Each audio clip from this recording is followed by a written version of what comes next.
Halo Sobat Film Instan, apa kabar? Semoga baik-baik saja ya. Nah kali ini kita akan bahas film mengisahkan tentang seorang babak mertua yang kasihan kepada menantunya. Pasalnya menantunya tak kunjung mendapatkan buah hati.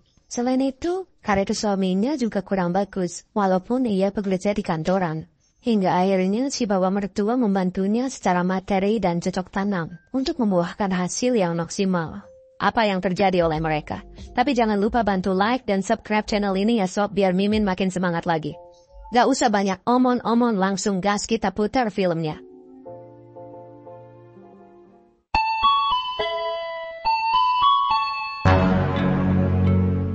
Pada suatu malam, seorang wanita bernama Jun sedang meminta jatah cocok tanam pada suaminya yang bernama Masaki sebelum beristirahat.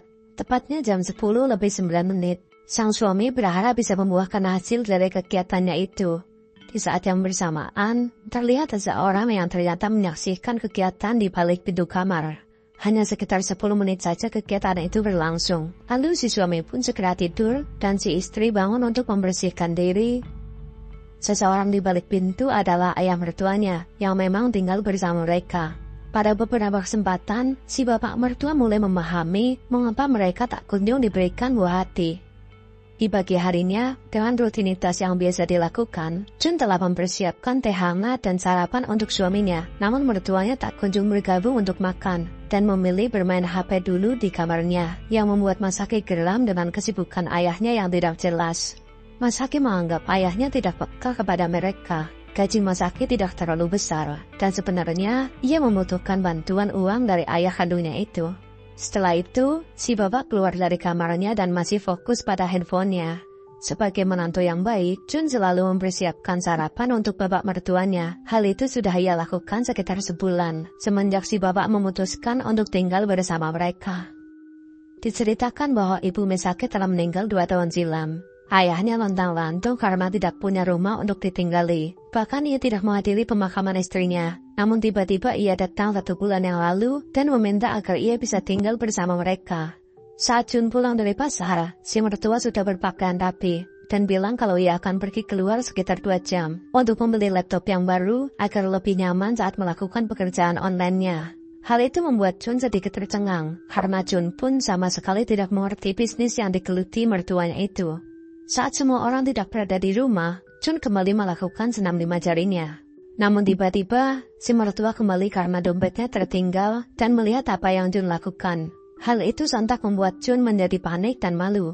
Si mertua merasa bersalah pada menantunya dan berjanji tidak akan memberitahukannya kepada siapapun. Itu akan menjadi rahasia di antara mereka. Jun sangat malu. Ia hanya menjawab 1-2 patah kata saat ditanya ayahnya apakah hubungannya tidak begitu baik dengan Masaki. Selain itu, Masaki memang terlalu serius dan kekanak-kanakan. Ia takut kalau menantunya stres dan membuat proses penyiraman benih tidak maksimal. Si bapak sedang tidur sambil ngorok. Jun masuk ke kamar untuk mengantarkan cucian yang sudah bersih. Lalu tidak sengaja, ia melihat singkong dewa yang sedang dibiarkan mendapatkan udara segar. Hal itu membuat Jun tercengang dan buru-buru meninggalkan ruangan. Di sore harinya, si bapak sedang makan malam ditemani Jun yang sedang membersihkan sayuran sambil menunggu pulang dari kantornya. Dan tidak lama setelah itu pun, Masaki sampai di rumah dan si bapak langsung mengajak Masaki minum sake kesukaannya. Masaki kembali menanyakan apakah ia sudah mencari kerja seperti yang ia mau. Lalu si bapak menjawab sudah, sambil tersenyum dan meminta Jun mengambilkan sake lagi. Ia pun menawarkan sake itu kepada Jun. Tapi Masaki bilang kalau mereka sudah lama tidak minum sake, agar segera diberikan keturunan. Di malam harinya, si bapak kembali menyaksikan perhelatan yang berlangsung kurang dari 1 menit. Ia merasa sangat kasihan kepada Masaki anaknya. Setelah itu, Jun pergi ke dapur untuk mengambil air minum dan melamun di tengah kesedihannya. Tiba-tiba si bapak datang dan bilang kalau ia mendengar peraduan mereka saat si bapak sedang bermain trading. Hal itu membuat Jun malu karena ternyata si bapak juga melihat cocok tanam mereka.